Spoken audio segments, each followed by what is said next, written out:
Hello there, dear viewers. Hi, welcome to my YouTube channel once again. My name is Marvin, your faithful friend, your loyal friend. All right, I'll keep making the effort to be loyal. All right, and I have to keep uploading these videos to prove that I'm indeed loyal. But once again, welcome. Thank you to all subscribers. I really truly appreciate from the bottom of my heart. Appreciate your support, your engagement and your involvement in these conversations. We have yet another very important, extremely important piece of conversation to hold together. And once again, I hope that I can engage you and involve you in this conversation as we try to find lasting solutions and to create the change that we need, not just in Africa, but also just around the world, whether it's racial justice, social justice, economic justice, whatever kind of, whatever form of justice. The world desperately needs justice, especially in the wake of the fact that the people that perpetrate these injustices are people that have been entrusted with the power to protect people. Just how shocking. And today you will see part of that shock in today's video. Today's video brings the spotlight on Congo DRC. Congo DRC, for those of you who do not know, I'll put up a map there for so you can see. It's in the central part of Africa. It was formerly known as Zaire or Zaire. Personally, coming from Africa, we called it Zaire. Our friends from Europe could not handle that pronunciation, so they called it Zaire. All right, so whatever you're able to pronounce is fine, but it's Zaire, formerly Zaire. So it's now called Democratic Republic of Congo. Now, there's a bit of a rich history to this region because this region, including parts of other countries such as Rwanda, Uganda, Zambia, Malawi, Angola, Namibia, and maybe three other countries, used to be the region that was called the Kingdom of Congo. It was a powerful empire, powerful kingdom, self-sustaining kingdom, had everything, full of rich people. It had no beggars whatsoever, no one begging. And our friends, as usual, from Europe came and destroyed it. I don't know what the reasons are, but they just completely just destroyed the kingdom. This kingdom, if you look at old maps, and again I'll put up that map again for you to see, this area actually was recognized by European cartographers as the kingdom of the Jews. As the kingdom of the Jews. Yes, that's correct. The kingdom of the Jews. And old maps actually show that. And when you look into the surviving tribes and traditions of these regions, these are parts where you do find actually people that align themselves to Judaism or being Jews. They do. There's quite a number. Part of that group is the Lemba, which I think I did a video on the Lemba tribe, Zimbabwe and Malawi. The one that I picked was from Zimbabwe, but you have the Lemba in South Africa and Malawi and surrounding areas, including Congo itself. But today, some really sad news for me to bring to you. Sad news because obviously the more we see the scenes and the pictures of what's going on in Congo, it really just breaks your heart. It really just breaks your heart. As I get into conversation in terms of what has gone wrong with Congo, what is it about Congo? Well, to start off, let me start by saying that Congo, for me, from the little bit that I've read, is the richest resource location in the whole world. It has everything. This is one part of the world, I don't know if there's any other part in the world that has everything, every mineral resource this country has. But this country has never had peace. The people that rule the world have never allowed it to have peace. Because obviously, the reason is obvious. That's how they take minerals out of the country. That's how they plunder the country. And we know that large parts of Africa have always been affected like that for centuries now. But let me quickly show you two videos of two women, because now the thing is that this thing is now has become such a public issue that it's difficult for these people to even hide what they're doing. They've become, and I guess part of the reason is they've become so used to the fact that nobody holds them to account, They are above the law. Even law enforcement supports them. So now they can just do it in broad daylight. So as a result of that, even an ordinary citizen now is able to access information about what exactly is going on in Congo. That's just how sad it is. It's heartbreaking. Extremely heartbreaking. But let me show you these two clips and I'll come back and we'll talk. Hi guys, so I wanted to go a little in depth about we're not free without them being free, and how Israel is actually involved in Congo. When we talk about Palestine, a lot of people actually know who the aggressor is, and we do talk about Israel, rightly so, as we should. But when we come to Congo, we say Congo is going through a silent genocide. Nobody's talking about it, and it ends there. Like, there's no aggressor in that sentence. We're only talking about Congo being oppressed, but we don't know who's actually doing the oppression. This is something that I mentioned before, that Israel has for years has been known for its military, and they have very powerful weapons. And you know, weapons are not cheap. You don't just come by weapons like guns. They have guns. They have bombs. They have white phosphorus, which is illegal. To have machinery na kwa wingi, like a lot of it in abundance. It's very expensive. Israel is the 5th largest exporter of diamonds, and they do not mine diamonds in Israel. So they source unethically. They source their diamonds from Congo, from Ivory Coast, from South Africa, among other countries. So for Congo, the people there are being displaced for greed, by greed. Through violence, they're taken out of their homes. They demolish their homesteads, their community, because underneath those homes, underneath those communities, they want to find mines. So these people who are being displaced, some of them are killed, some of them end up fleeing to other countries, and some of them they're forced into those mines. They're through slavery, they're forced into those mines. And at the end of the day, they're not given any protective gear. There's risk of death. They inhale toxic fumes in their systems. In the long run, the birth rate in Congo for years has been going down. They're largely affected in various aspects: poverty, health-wise. Money that they're paid is little to none. So they're paid approximately $1 to $2 a day, and that's an approximation. Some of them are not even paid. At the end of the day, Israel takes the diamonds to their country, and US actually buys diamonds from Israel. So Israel's success is dependent on the exploitation of Congolese people. That's through genocide, slavery. When now Israel sells those diamonds, they get a lot of money. Diamond is not cheap. Congolese people, when they're finished mining, they're thoroughly searched with weapons. If you're found that you're hiding diamonds, because they have enough money to buy weapons, to create weapons, and to continue the cycle of exploitation in Congo. Because now you need the rebels, M23 rebels. Where do they get the guns? Israel benefits from the exploitation of Congolese, and they fund the continuous exploitation of the Congolese. They fund the M23 rebels with weapons, and those ones are the ones now who are going to those homes, displacing people, even using SA as a form of violence on women, which greatly affects the community as a whole. So they then go to those homes, displace those people, get them back into the mines, and so the cycle continues. US buys from this. The weapons that Israel also gets are the ones they're using to bomb Palestinians, shoot Palestinians, use white phosphorus on them. So if we say get your hands out of Congo, get your hands out of Ivory Coast, get your hands out of South Africa, if Israel gets its hands out of there, or if Congo is now free of exploitation, where will Israel get those diamonds? Where will Israel get the money to continue killing Palestinians? So Palestine is not free without Congo being free. And we make the connection also in Ivory Coast. These people are being exploited for the success of Israel, for the success of the United States. And those two are going to hold hands together, because both of them greatly benefit from Congolese people suffering. And even now, they want to take farmers from Malawi to go to Israel. They want to take farmers from Kenya to go to Israel.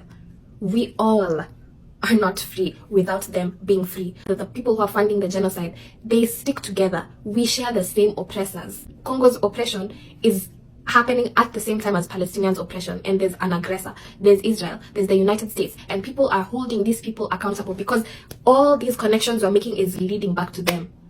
When we're looking at oppression in Congo, when we're looking at oppression in Palestine, we look at it with a full scope. A pair of binoculars that's big enough to call out, you guys are not free without them being free. It's not isolated. Oppression is not isolated. When we say, in order for Congo to be free, Palestine needs to be free in order for Palestine. Like, it's because it is the same culprit. So there's currently a very deadly genocide for power and control over Eastern Congo, an area that is widely rich in minerals. The M23, which is a rebel group, has been responsible for these killings, dismemberment, sexual assault, displacement of thousands of Congolese adults and children. The UN Refugee Agency states that the DRC is the most complex and long-standing humanitarian crisis in Africa, and it is home to the fourth largest group of internationally displaced people in the world. And Congo is incredibly rich in minerals, while also being one of the largest countries in Africa. However, it is also one of the most economically deprived countries. Congo is one of the major mining countries of Africa, and it's home to the largest reserves of metals and rare minerals that are used to make electronics. So whether it's cobalt or diamond or copper or gold and coltan, it will be found in Congo, and Congo is very rich in these minerals. And the key mineral that is found in Congo is coltan, that is used to power technology. And so a lot of modern day technology that we use, whether it's iPhones, laptops, all of that, they need coltan. And the West has been exploiting Congo heavily for this coltan, which is why we're able to constantly have like iPhone releases back to back and all of these new products and all of that and mass producing them. It's because the West is exploiting Congo for its coltan. People are working in very, very harsh conditions, very deadly conditions, a lot of times against their will to produce this coltan. Children as well. Children, literally children. So the M23, which is the rebel group that is actively murdering the Congolese people today, is made up of members from Rwanda, Uganda, and other neighboring countries, while politically powerful countries such as Britain, the US, France, China, and Israel There you go. all benefit. They all benefit from this exploitation because they continue to extract the mineral resources from Congo for their own profit. So all of these countries are benefiting from this exploitation. And I just want to mention also, mining coltan is incredibly hard. It's laborious, and a lot of people are risking their lives because the mines do collapse. And on top of this labor, they're being murdered senselessly by the M23. However, it is really, really important to mention that the blame is to be put on the most powerful and politically influential countries of the world. We need to point our fingers towards them because it's the same culprits and all of these other genocides that are happening. A Palestinian writer and activist actually spoke about what's happening in Congo and linked it to the genocide in Palestine by stating the following. So I want to point out that, in fact, Israel is at the heart of the genocide in the DRC. Israel has been arming and training militias in Rwanda and Uganda to maintain the violent chaos that facilitates Western mineral extractions from Congo's mine. Dig deeper into any atrocity across Africa and you will find Israel. From the Rwandan genocide, Israeli arms dealers boasted about supplying weapons, to the genocidal diamond extraction industry, or any other extractives in Africa. And it's really true. One of Israel's biggest export is diamonds. But fun fact, it's important to know that Israel does not have any diamond mines. But you know who do? Congo. Most of these diamonds come from African countries such as South Africa, Liberia, Congo, Ivory Coast, amongst others. These countries are directly linked to the groups committing massacres against civilians in order to obtain diamonds. This has caused the diamond trade in Africa to be called the dirty trade. The jewels are called blood diamonds because the blood of thousands of Africans is shed in order to extract and market them. So again, we see the undeniable link. Yeah, so there I'm showing you just how ordinary citizens are able to do simple research and find out exactly what is going on. And you heard those two women explain it so well. The two don't know each other, they live in different realms of this world, but they're speaking exactly the same language. That's how porous this information has become. And you see, the people that do these things, or the people that are law enforcement, so to speak, law enforcers who bring peace to us and all that, you see, they forget that the longer they keep doing these things, the more they expose themselves. And so these people involved in this scandal and crisis, they've so exposed themselves, but they've become so addicted to injustice that they can't let it go. Even though that now people are realizing who is involved in these things, but they're not able to let go. They're not. And the thing is that they've built such a dependency on this type of injustice that's how they're not able to let go. Because their survival now literally depends on doing this, carrying out such injustices, such human abuse, human rights abuse. They cannot survive without human rights abuse. They can't survive. And yet these are the people that tell us that they define human rights and ensure that there's human rights everywhere. This is the reason why you keep hearing the West keep coming to Africa to accuse leaders about human rights abuse. It's simply to deflect. Simply to create a diversion from what the real issue is in Africa. So this is really sad. I'm going to show you 2 more clips of a man that has actually written a book about what is going on in Congo. I believe he carried out about 8 to 10 years research by being in Congo himself. And what he has found out there continues to break his heart. And he went public on the Joe Rogan show. Listen to what he said. Throughout the whole history of slavery, I mean, I'm going back centuries, never in human history has there been more suffering that generated more profit and was linked to the lives of more people around the world ever in history than what's happening in the Congo right now. And the reason I say that is this. The cobalt that's being mined in the Congo is in every single lithium-ion rechargeable battery manufactured in the world today. Every smartphone, every tablet, every laptop, and crucially, every electric vehicle. So you and I, we can't function on a day-to-day basis without cobalt, and 3/4 of the supply is coming out of the Congo, and it's being mined in appalling, heart-wrenching, dangerous conditions. So that's why people need to know, because by and large the world doesn't know what's happening in the Congo. I think the apocalypse is here on Earth. It's just not here, like right here in Austin. It's not like right here in the studio, but it's in the Congo. Yeah. Like if you go to a cobalt mine in the Congo and you see a 19-year-old woman with a baby on her back mining for cobalt and inhaling toxic fumes, you're like, okay, well that's the apocalypse. They have no electricity. They have no clean water. They make very, very little money, and they work all day. And they work for a company that puts cobalt into lithium-ion batteries that are in everyone's smartphone.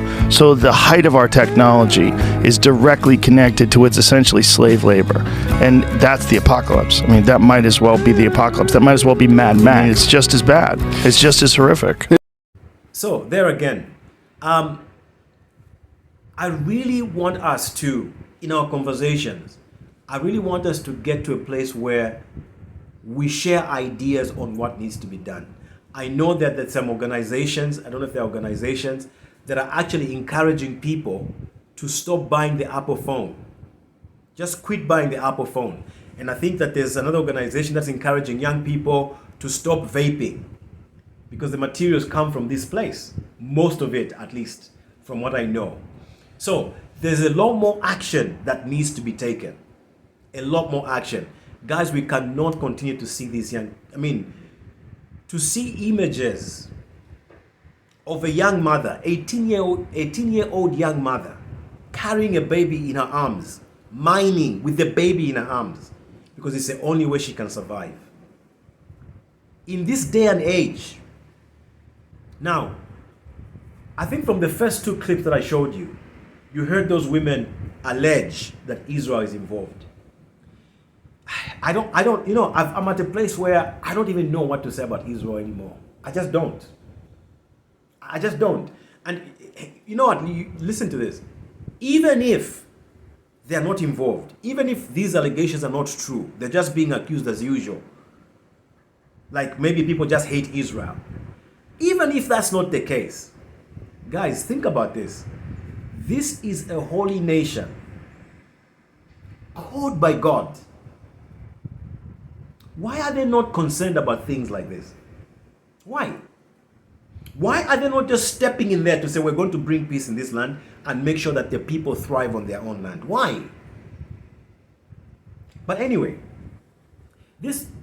after looking at all of these individual researchers and even professionals and experts, and I'm going to show you a professional just now, and you're going to hear what he says about the whole issue. But after hearing all of these things, because initially when South Africa took Israel to court concerning the alleged genocide that's been perpetrated against Palestinians, when they got the court decision in their favor, and then they made a statement that now they're going to save Congo, I wondered what that was all about. I couldn't get what the connection was. I couldn't get it. I said, why are they? It seemed to me like they were mixing the two. And I couldn't understand, what exactly are you trying to say? And I lost track of the whole issue at the point where they got the court verdict. And I said to myself, what exactly is it? But I put back from following the events after that. But then after seeing some of these clips from experts and just lay people doing these investigations and coming out in public, it made me now understand why South Africa was putting the two together. After taking Israel to court and now saying that they were going to rescue Congo. Now it makes sense. Do you see the connection? So, let me now show you another clip, the last one, and I'll make my closing comments, and then we'll go from there as I wait to hear from you what your views are, what should be done, what the world should do, what individuals like you and me should be able to do. Thank you to all of the young people, students all across the nations that have been going to the streets protesting this. You know, to think about how long these injustices have been going on is just unbelievable. And we have America, who is the leader, the leader of the free world. And there's so many people that just can't be free.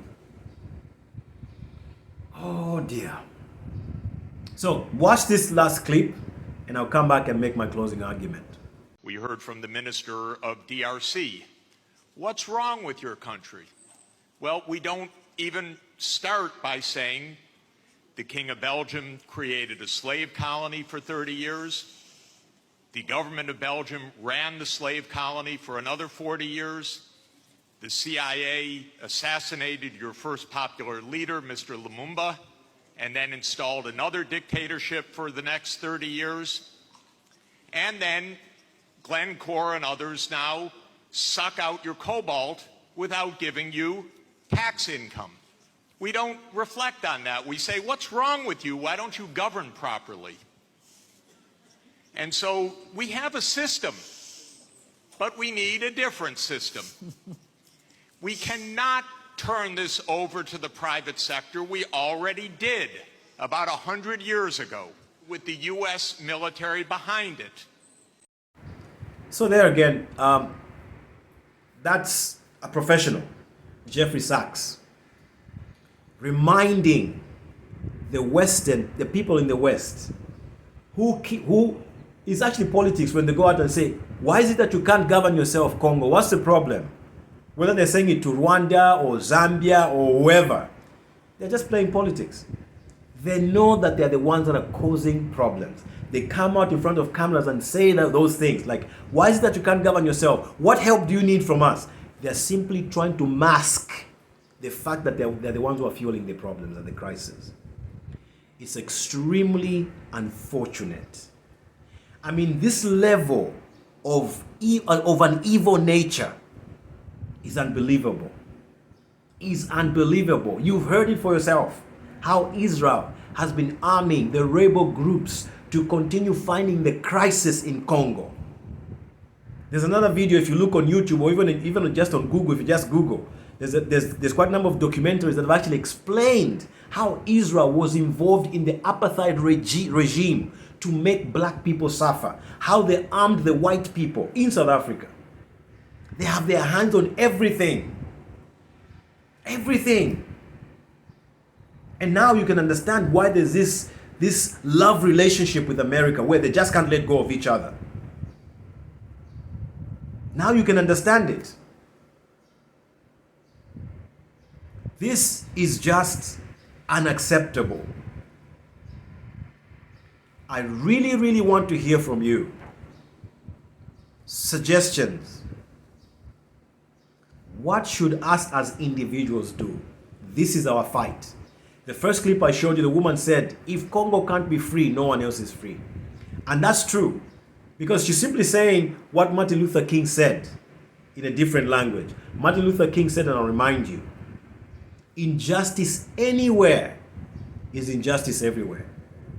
If they erase Congo, they're going into the next land. They're going into Zambia. They're going into Malawi.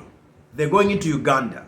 They're going into Angola. They're going everywhere. They won't stop because it is their nature to take what does not belong to them. It is in their nature. That nature in them does not die. They have no mercy, no compassion, nothing. And you wonder, they want all this money. What do they do with this money? Because they don't even use this money to solve global problems, to solve unemployment. They don't. What do they do with this money? At the end of the day, you even ask yourself a question. Are they really human? Are they human? Because what are you doing with all of this money? I rest my case. I rest my case for this particular video. But I'm coming back to do part 2 or even part 3 or even part 4. And we'll have to keep on having conversations about this issue. We can't just stand by and just look. And again, I register my disappointment with the church. We don't talk about this issue. We are not talking about these kids, children, 5-year-olds that are suffering in this way. We can't open our mouth. Church bodies in countries coming together. If it means bishops and apostles and prophets marching to the offices of the presidents and demanding that there's intervention in the lives of these people.